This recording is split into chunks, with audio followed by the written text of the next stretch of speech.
Que a paz e a graça de nosso Senhor Jesus Cristo esteja com você, meu querido irmão, minha querida irmã. Eu me chamo João Reis, seja bem-vindo ao canal Firmado na Palavra. E hoje estaremos estudando a lição de número 8, que tem por título Isaque, herdeiro da promessa. Na lição de hoje veremos que a benignidade e a mansidão eram qualidades bem evidenciadas na vida de Isaque, resultado da comunhão e da confiança que ele tinha no Deus de seu pai, Abraão, agora também o seu Deus, e que a cada passo que Isaque dava, demonstrava para ele o seu cuidado, benevolência e amor. E o texto áudio da lição está lá em Gênesis capítulo 26, versículo 12, que diz assim: E semeou Isaque naquela mesma terra e colheu, naquele mesmo ano, sem medidas, porque o Senhor o abençoava. Gênesis capítulo 26, versículo 12. Verdade prática: Deus abençoou Abraão em tudo, e Isaque, o filho da promessa, também seria abençoado. Quando Deus age, ninguém pode impedi-lo. E a palavra-chave da lição é bênção. O significado da palavra bênção deriva do latim benedictio, que significa ato de abençoar. Essa palavra é formada pela união de bene, que significa bem, mais de sere, que significa dizer, resultando no sentido literal de dizer o bem ou bem dizer. Embora a palavra portuguesa venha do latim, o conceito bíblico original vem do hebraico, brahá, que significa bênção, que tem sua origem na raiz hebraica berer, que significa joelho. Então veja a profundidade da palavra bênção, né, quando nós vamos buscar o significado no hebraico. Porque aqui a palavra joelho, ela não está apenas fazendo referência àquele momento em que nós nos ajoelhamos para orar ao Senhor, para orar a Deus, agradecendo ou pedindo a Ele alguma coisa. Não. O significado aqui é na disposição de obedecer sempre. Está na posição de servo, de obediência, mostrando que a bênção ela está atrelada com o fato de nós sermos obedientes. E quando nós somos servos obedientes, é claro que nós não precisamos correr atrás das bênçãos, tanto espirituais como materiais. Elas nos acompanham, Elas nos acompanham.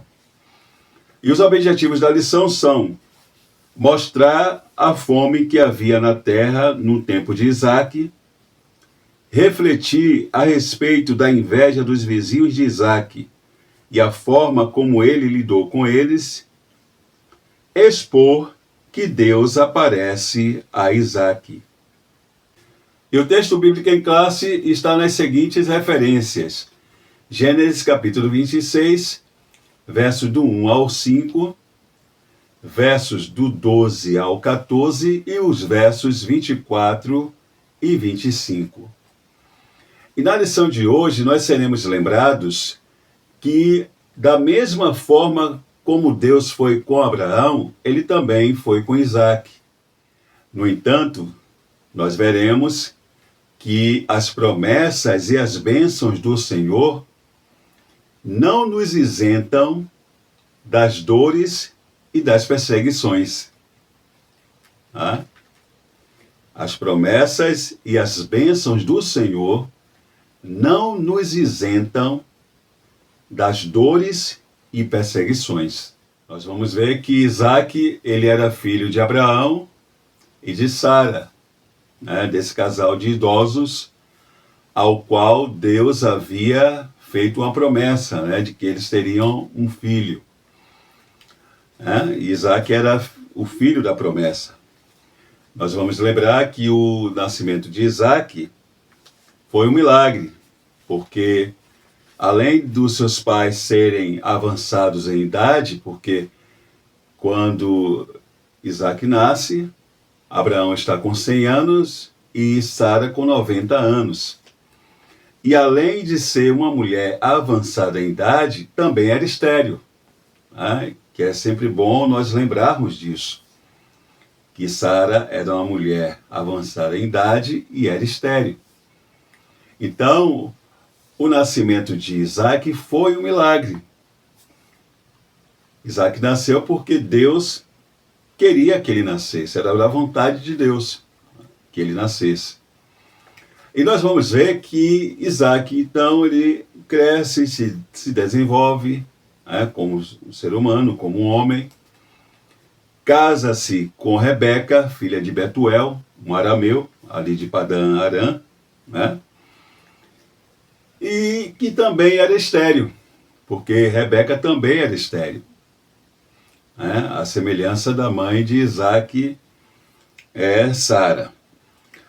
E nós vamos ver que Isaac, mesmo sendo filho da promessa, mesmo sendo filho de Abraão e de Sara, ele vai enfrentar dificuldades e obstáculos na sua jornada.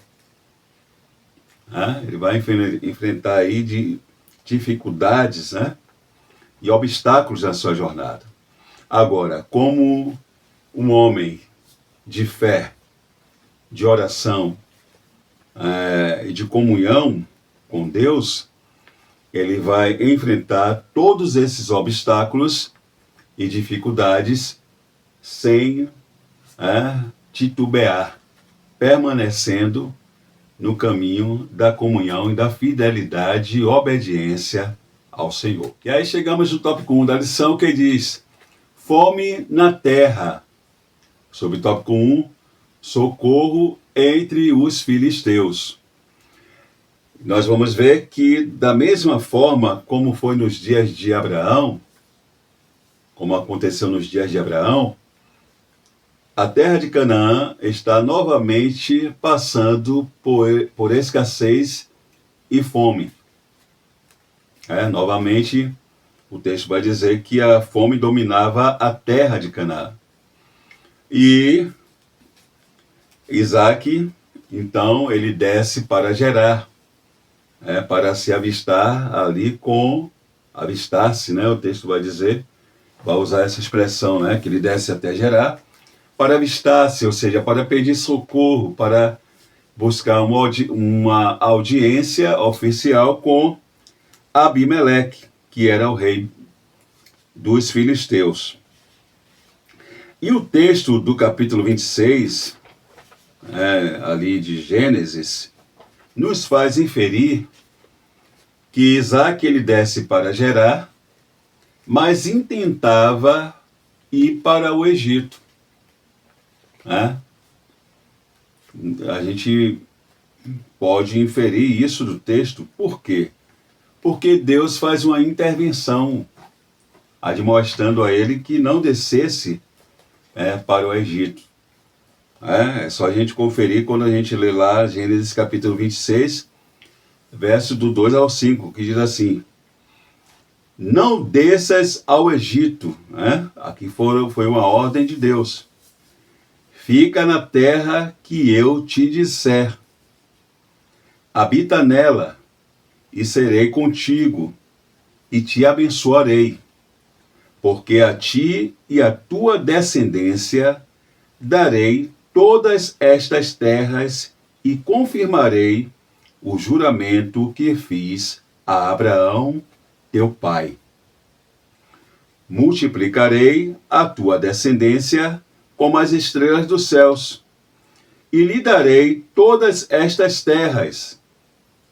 Na tua descendência serão abençoadas todas as nações da terra, porque Abraão obedeceu a minha palavra e guardou os meus mandados, os meus preceitos, os meus estatutos e as minhas leis. Gênesis capítulo 26, versículo 2 ao 5.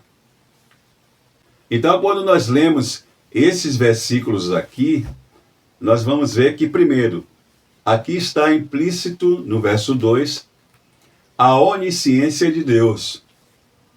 Está implícito aí a onisciência de Deus. Deus, ele conhecia o coração de Isaac. E antes que Isaac tomasse a decisão de descer para o Egito, como o seu pai havia feito no passado, Deus intervém. Olha, não desça para o Egito. Permanece na terra que eu te disser. A gente sabe que, apesar de Abraão ter retornado do Egito mais rico, moralmente a coisa lá não foi nada boa, né? E Deus diz a Isaac, ó, não desça para o Egito, permanece na terra que eu te disser. Então, a onisciência de Deus está implícita aqui. Ele conhecia o coração de Isaac, né? E aí a gente pode inferir que Isaac, quem sabe, estava em Gerar, mas quem sabe pensando em descer para o Egito. Segundo, Deus, ele ratifica, confirma as promessas que havia feito a Abraão, confirma a Isaac. Deus mostra para Isaac que as promessas estão de pé. E aí veio o terceiro ponto, que Deus, ele afirma a permanência das bênçãos e das promessas sobre Isaac, a descendência de Abraão, pelo fato de Abraão ter obedecido, sido obediente. Então veja como as bênçãos estão atreladas à obediência, a sermos obedientes.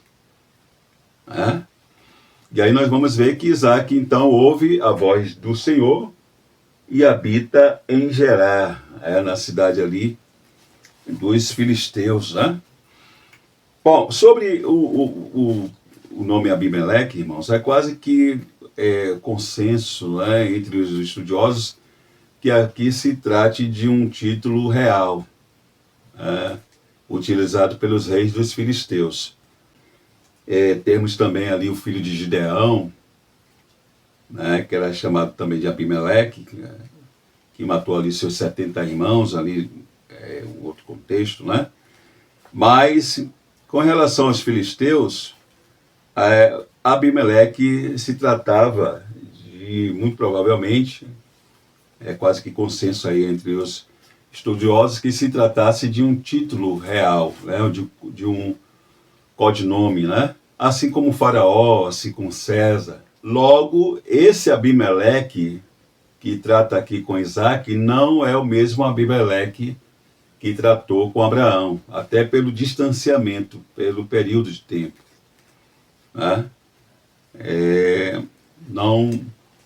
Muito provavelmente não é o mesmo. Seria aqui um sucessor. Alguns dizem que teria sido seu filho, o seu neto, mas enfim. O fato é que foi um sucessor.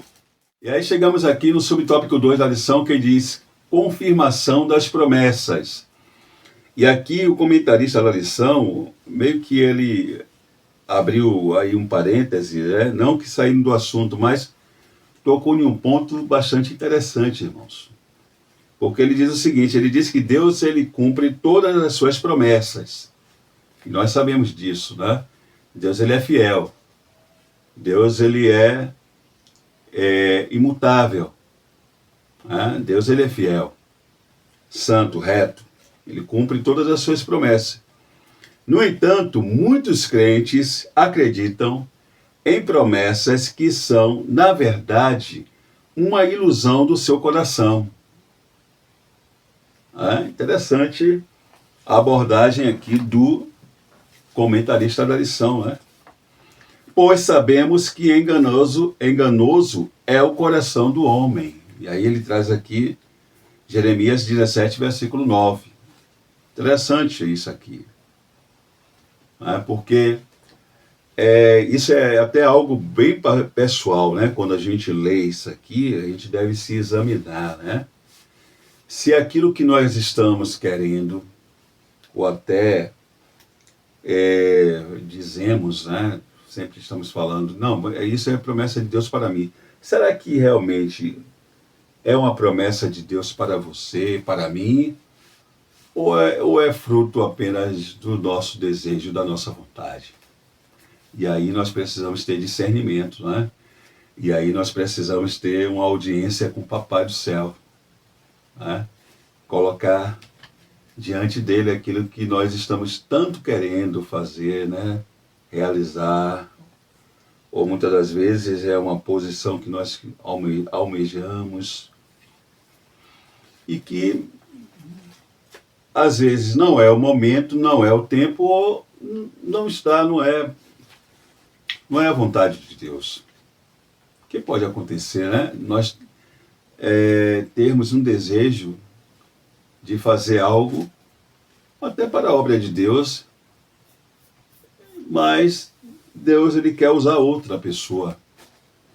Deus já te mostrou, já me mostrou naquilo que ele quer me usar através do meu talento, o talento que ele me deu, meu talento não, né? Do talento que ele me deu, que é dele, do dom que ele me emprestou, né? E nossos pastores sempre nos advertem a entender isso, e é verdade. Tudo é dele, né? E ele nos concede, por graça, por misericórdia, talento, dom, e a gente vai desenvolvendo, a gente vai descobrindo, né? E ele vai confirmando aquilo que ele vai confirmando, a gente vai desenvolvendo. Mas tem coisas que a gente às vezes vê se cumprir na vida de outro, mas não é. Deus quer usar ele ali, eu e você aqui, ou eu e você lá, e ele aqui. Então a gente precisa, esse ponto aqui foi interessante, o comentarista da lição tocar, porque isso é algo que nós precisamos ponderar, né, naquilo que a gente diz, não, eu tenho promessa de Deus, eu tenho promessa de Deus. Será que é a promessa de Deus para você? Aqui pessoal, né, irmãos, que todos nós temos uma promessa que é a volta de Cristo, né, que é um dia reinarmos com Ele, e isso todos aqueles que entregaram a sua vida a Jesus Cristo vão desfrutar, né? Quando a gente fala assim Deus tem uma promessa para mim, é em particular, né? Deus tem algo, um propósito em particular com cada um de nós. Na nossa caminhada aqui, durante o período que estivermos aqui, ele tem propósitos, né? Ele tem planos para nos usar como seu instrumento de formas diferentes. Né? E aí às vezes a gente pensa assim, olha, Deus, eu tenho uma promessa de Deus que eu vou ser, digamos, um pastor, e aí às vezes sai do ministério, enfim, né? Abre igreja, e será que é isso que Deus tem para você?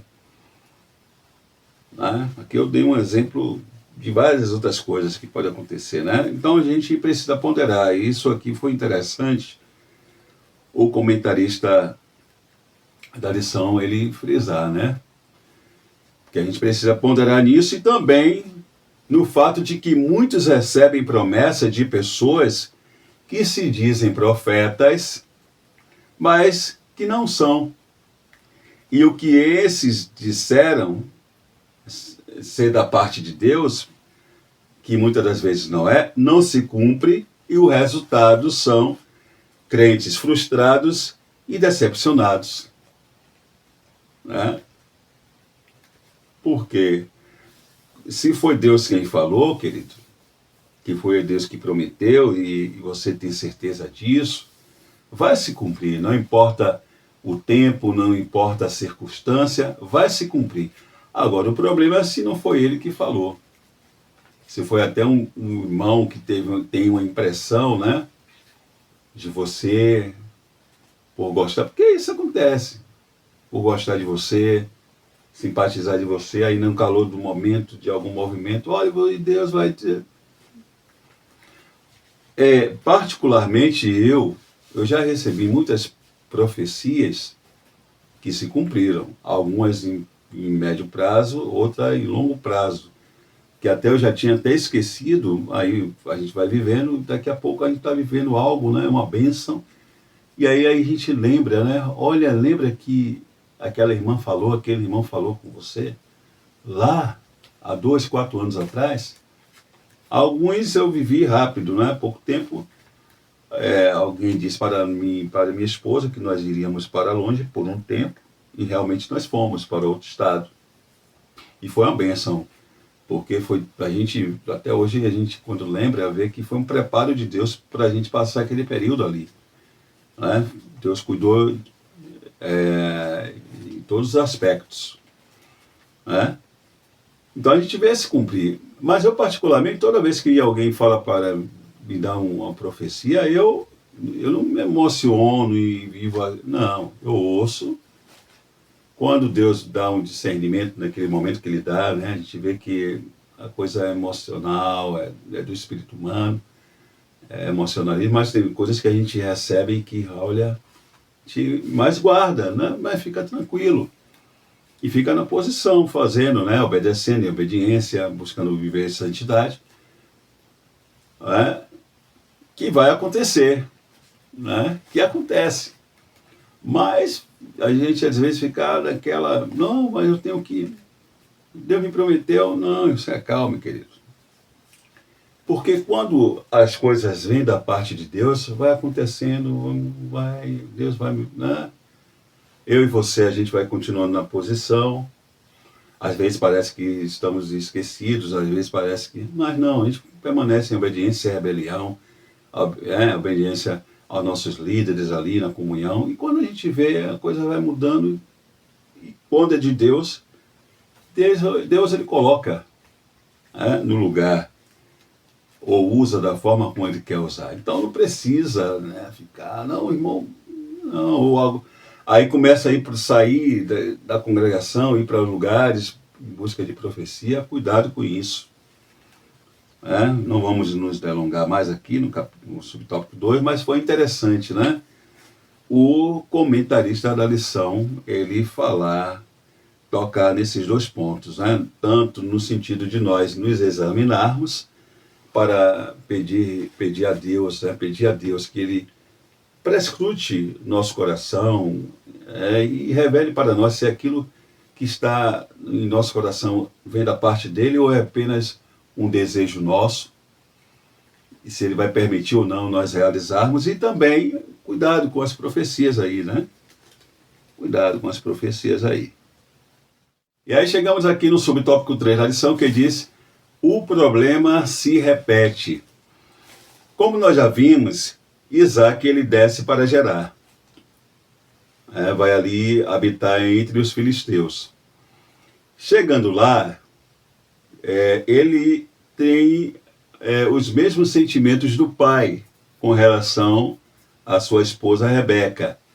Ele, temendo por sua vida, ele vai elaborar juntamente com ela uma mentira, ou seja, dizer para aquelas pessoas ali que ela era a sua irmã. Ou seja, a semelhança de Abraão, embora nós sabemos que, no caso de Abraão, Sara realmente era meia-irmã de Abraão, por parte de pai, mas estava na condição de esposa. Então, a gente já discutiu isso, ali ele também mentiu. E aqui, Rebeca, de fato, era a esposa, não era meia-irmã não tinha essa, né, de meia-irmã de Isaac. Ela era a esposa de Isaac. Me parece que ela era uma prima de 2º grau, né, porque tinha um certo grau de parentesco, mas era esposa de Isaac. Mas ele, temendo por sua vida, né, ele vai elaborar uma mentira, né, um engano. Isso é interessante, irmãos, como a Bíblia, nós já falamos isso e eu repito, ela não deixa passar essas questões porque a gente vem enaltecendo, né? Sempre. Agora, há pouco, nós estávamos falando, no início do vídeo, né? Da lição, enaltecendo a postura de Isaac, mas a fragilidade, né? Porque ser humano, irmãos, nós somos seres humanos. Movido pelo medo, novamente temendo pela própria vida, recorre à mentira. Recorre à mentira. Mas nós sabemos que logo, logo, por intermédio do rei Abimeleque, que vai ver um dia ele acariciando, né, brincando, em algumas versões diz que brincando, mas na verdade as melhores versões é aquela que diz que Abimeleque viu Isaac fazendo um carinho em Rebeca e viu que se tratava de marido e mulher. Isso está lá em Gênesis capítulo 26, verso de 8 a 11. Vai repreendê-lo e vai proibir, decretar que nenhum homem daquele lugar se aproximasse, de Rebeca. Agora, sobre a mentira, irmãos, nós precisamos sempre ter em mente que em nenhuma circunstância a mentira deve ter lugar na vida do cristão. Em nenhuma circunstância. Porque nós somos filhos da luz. E como filhos da luz, nós caminhamos na verdade. E nós temos que lembrar, irmãos, que foi o próprio Jesus que afirmou que o diabo é quem é pai da mentira. Ele nunca se firmou na verdade. E ele é pai da mentira. Então, imagine, se ele é pai da mentira, quem pratica, quem vive mentindo, é filho de quem? E aqui chegamos no tópico 2 da lição, que diz a inveja contra Isaac. Subtópico 1, a inveja dos filisteus. Quando Isaac desceu para Gerar, para habitar ali em Gerar, na terra dos filisteus, Isaac ele prosperou muito. Isaac ele prosperou tanto a ponto do próprio rei ali dos filisteus, Abimeleque, reconhecer que ele era mais rico do que ele. Está lá no capítulo 26, verso 16, de Gênesis. Nós vamos ver que os servos ali do rei rangiam os dentes com inveja de Isaac, simplesmente porque tudo que ele colocava à mão, Deus abençoava, prosperava. Ele estava debaixo da bênção do Senhor. É tanto que nós vamos ver que o Senhor abençoou tanto Isaac, que naquele mesmo ano que ele desceu ali para Gerar, ele colheu 100 vezes mais daquilo que havia plantado, tornando-se muito rico. Deus estava com Isaac, irmãos? Deus estava com Isaac. Agora, infelizmente, essa prosperidade de Isaac suscitou inveja por parte do povo ali de Gerar, por parte dos filisteus, de tal modo que o Abimeleque veio e pediu para que ele se mudasse, saísse dali. Ou seja, se sentiu incomodado, imagine, se sentiu incomodado. E não é assim, irmão? Não tem pessoas que se sentem incomodadas com a nossa prosperidade, seja ela material, seja ela espiritual, porque às vezes não é só material, Às vezes a pessoa está ali se desenvolvendo, talento, dons, Deus está usando tremendamente na obra, as coisas estão fluindo, há o grupo, que a pessoa, Deus coloca na mão da pessoa, cresce e alguém fica ali olhando com inveja, porque queria estar no lugar, e se pudesse, parava aquela pessoa. Misericórdia, Tem pessoas assim, Mas Isaac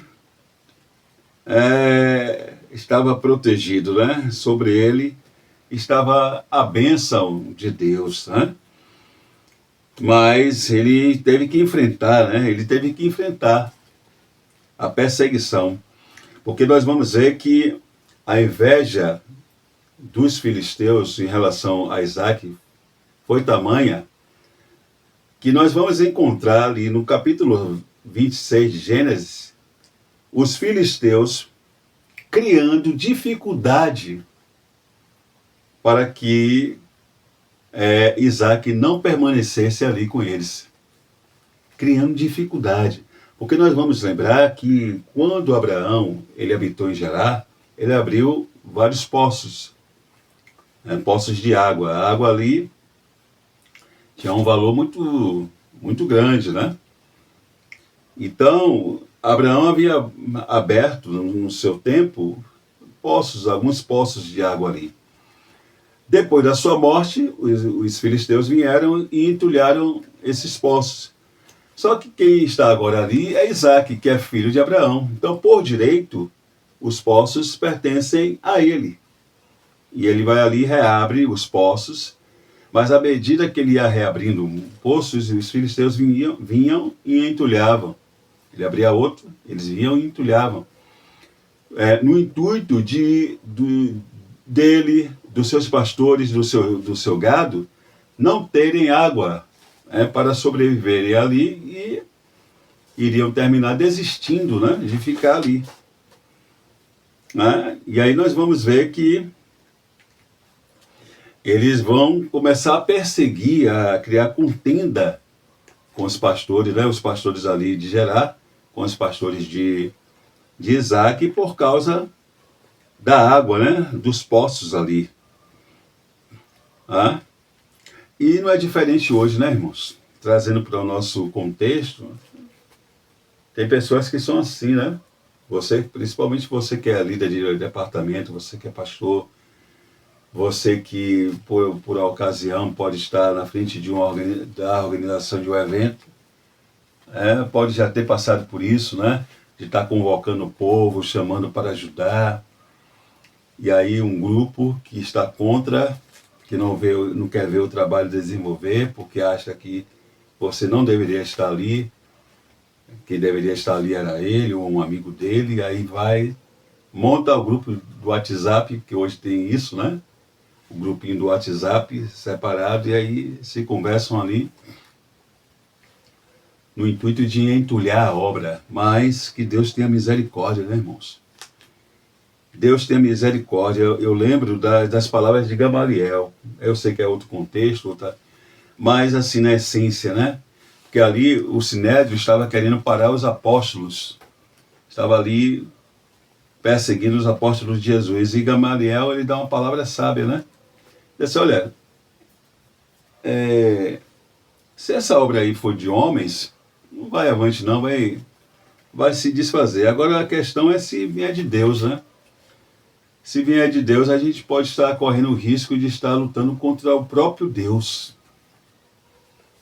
E a gente precisa tomar esse conselho de Gamaliel, né? Para nós, né? Quer dizer, não gosto da pessoa, não gosto. E aí se posiciona contra e começa a perseguir. Cuidado, meu irmão. Porque se está ali é porque Deus colocou, Deus permitiu. Deus permitiu que estivesse ali. A palavra de Deus diz que é Ele que estabelece reis e remove reis.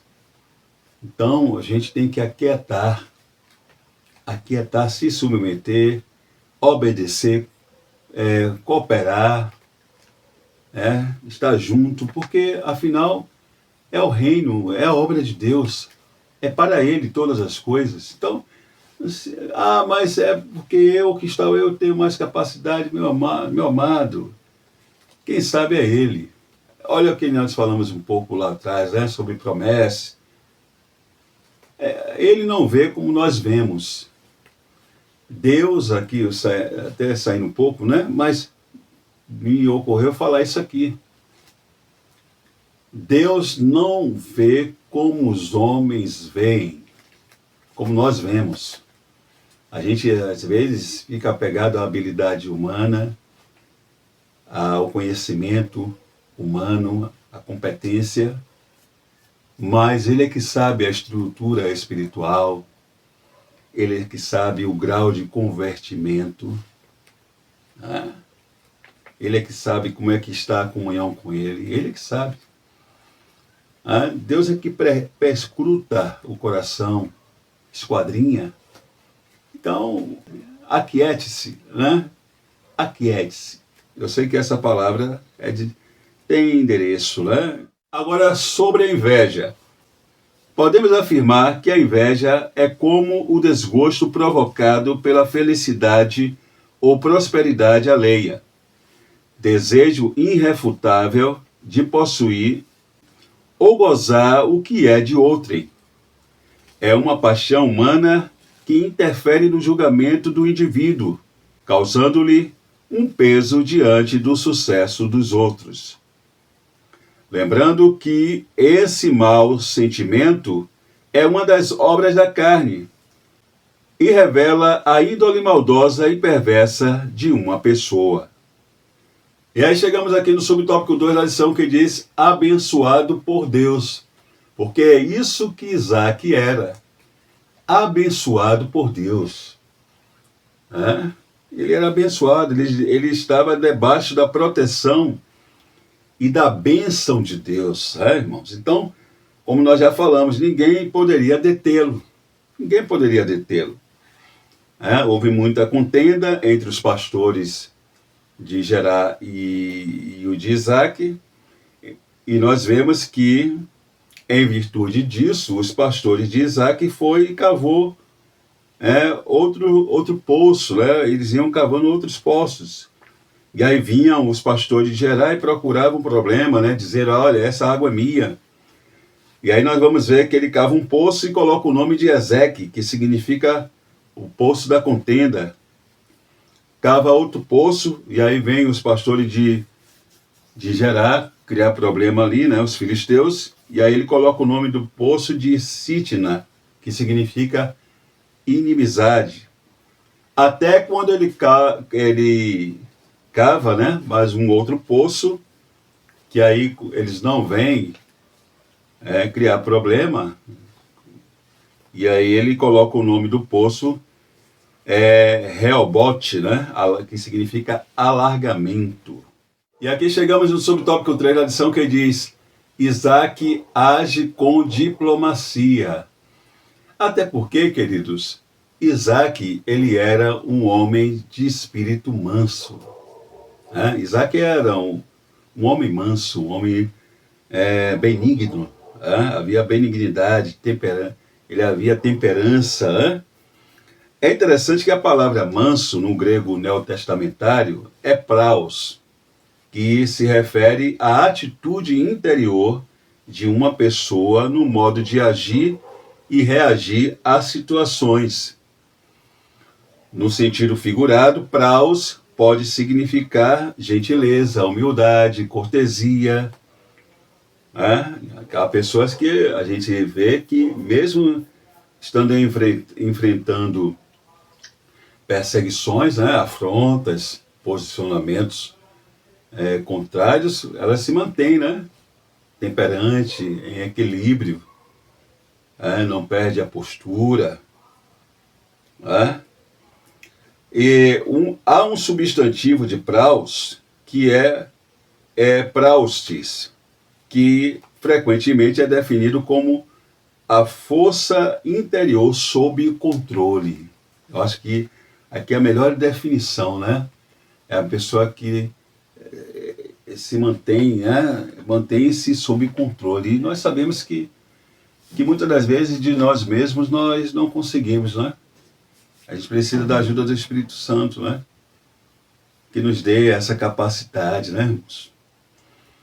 Então, ter o espírito manso, portanto, ter um espírito manso, queridos, é ter a serenidade de agir com firmeza, sem se deixar arrebatar pela ira provocada por alguma situação ruim. Se manter, É o caso que nós vemos ali em Isaac. Ele é o exemplo de mansidão, que sabia agir e reagir diante de todas aquelas perseguições, diante daqueles obstáculos. Nós vamos ver que diante da maldade dos seus vizinhos, Isaac ele age de forma diplomática, evitando ali confrontos. Por quê? Essa é a atitude da pessoa que tem o conhecimento de Deus. Essa é a atitude da pessoa que desfruta da paz de Deus, né? Que desfruta do cuidado de Deus, da pessoa que tem certeza do seu chamado, que sabe que tem promessa de Deus sobre sua vida, de que foi realmente Deus que prometeu. Então, a pessoa que está dentro dessas definições, essa pessoa ela não tem o que temer, né?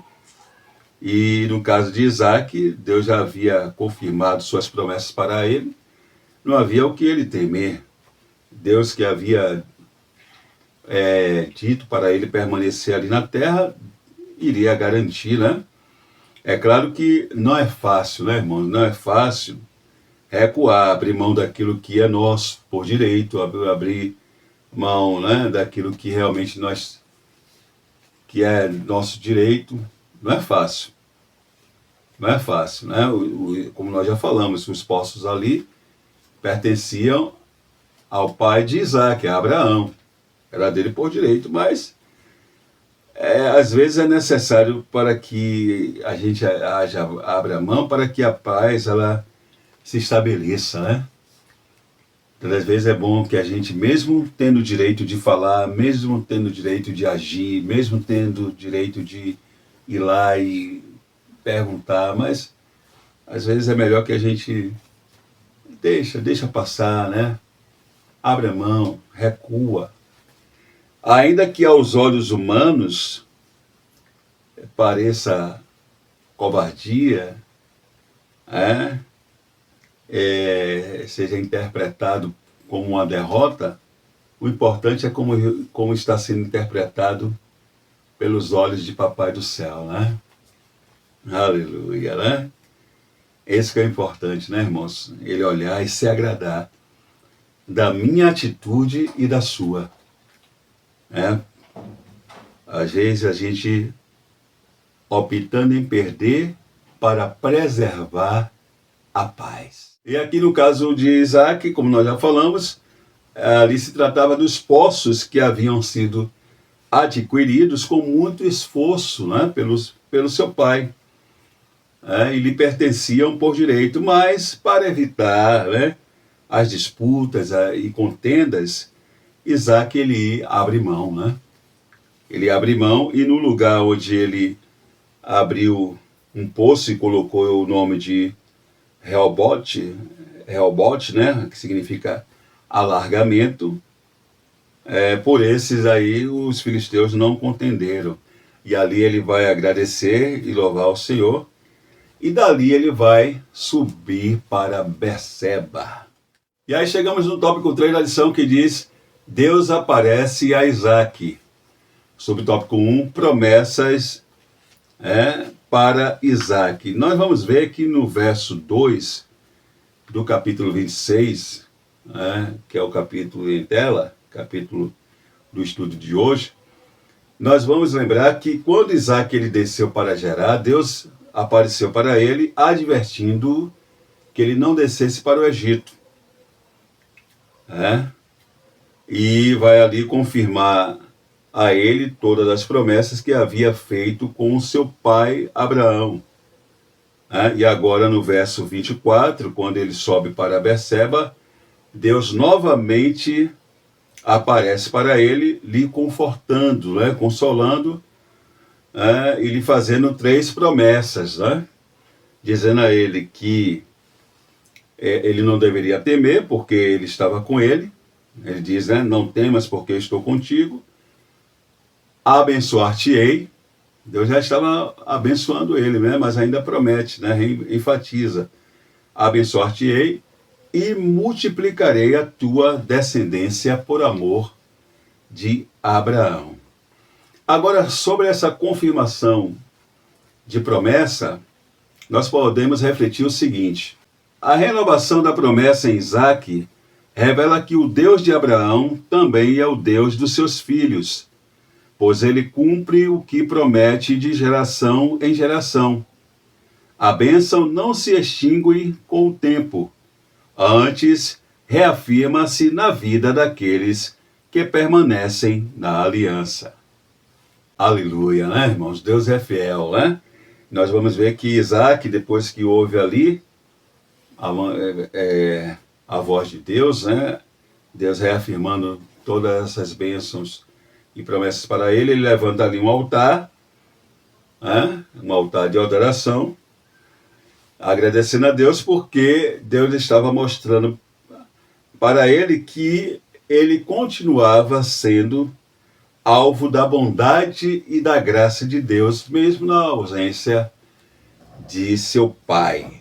E aí chegamos aqui no subtópico 2 do tópico 3 da lição, que diz: Abimeleque faz pacto com Isaac. Depois de causar tantos problemas a Isaac, né? E de perseguirem ali em Gerar, os filisteus eles tiveram que reconhecer que Deus era com ele, com Isaac. Porque é assim, irmãos, não adianta, né? Não adianta nós nos desesperarmos e querermos. Não, quem luta as nossas guerras é o nosso Deus, né? Então, Isaac age com diplomacia e o resultado é que eles desistem, né? E aí Abimeleque vai lá com a proposta, né? De fazer um concerto com Isaac de paz. Isaac ainda lhe concede um banquete. Aleluia. E aí chegamos aqui no subtópico 3 da lição, né, do tópico 3, que vai dizer o poço de Berseba. Logo após o pacto, o juramento que foi feito entre Abimeleque e Isaac ele vai receber uma notícia boa. O último poço agora que os seus servos haviam cavado, eles haviam encontrado água. Logo depois que Deus aparece para ele, que ele constrói o altar, então o poço que ele havia cavado, eles encontram água, né? Que bênção, né, irmãos? É Deus, né? Deus estava com Isaac. E ali eles vão dar o nome do poço de Seba, que em hebraico significa juramento. E esse último poço, aberto pelos servos de Isaac, foi denominado de poço de juramento. E é por isso que, inclusive, a cidade, né? Na verdade, a cidade já foi nomeada desde a época de Abraão, né? Chamada de Berseba, né? Berseba. Bom, conclusão da lição. Da mesma forma que Abraão, Isaac passou por várias provas em sua vida. Enfrentou uma fome e foi buscar socorro entre os filisteus. Mas, assim como Deus esteve com seu pai, demonstrou que estava com ele e renovou as promessas feitas para a descendência do patriarca. Deus continuou o abençoando grandemente, confirmando que ele era o herdeiro das promessas. Que bênção, hein, queridos? Que bênção.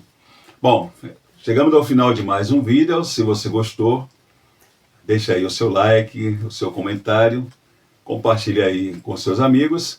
E se você ainda não é inscrito em nosso canal, se inscreva. Tá bom? Que Deus continue abençoando você, sua vida, seu ministério, sua família e até a próxima lição.